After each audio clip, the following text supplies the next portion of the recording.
Magic করবে, আর ওর magic করতে খুব বেশি সময় লাগে না, 5 মিনিটসই যথেষ্ট।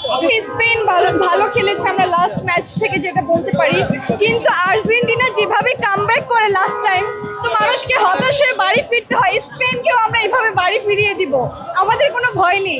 তারা অনেক লাফালাফি করে, তারা অনেক কথা বলে, পাশের লোকে অনেক কথা বলবে, কিন্তু শেষমেশ দেখা যায় আমাদের জিত দেখে ওদের কান্না করতে হয় বালিশের মধ্যে, রাতের অন্ধকারে তারা কান্না করে। হ্যাঁ, একটু ভয় লাগে, কিন্তু আমরা কনফিডেন্ট থাকি যে লাস্ট মোমেন্টে আমরা এমন একটা ম্যাজিক করব যেটা দেখে সবাই হতাশ হয়ে যাবে, আর ব্রাজিলিয়ানরা বাকি টিমরা।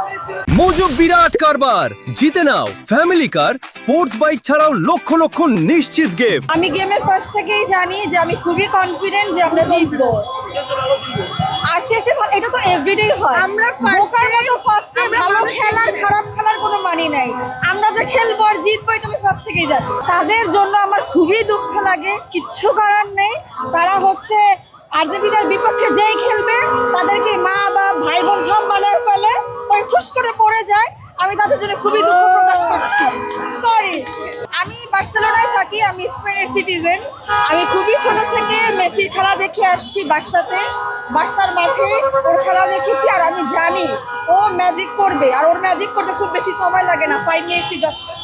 যেখানেই যাবে সেখানেই হচ্ছে আমার কাছেই আসবে, কারণ আমি মেসি ফ্যান। আর যেহেতু আমি স্পেনের ন্যাশনালিটি আমার কাছে আছে, তো যে খেলবে আমার কোনো আফসোস নেই।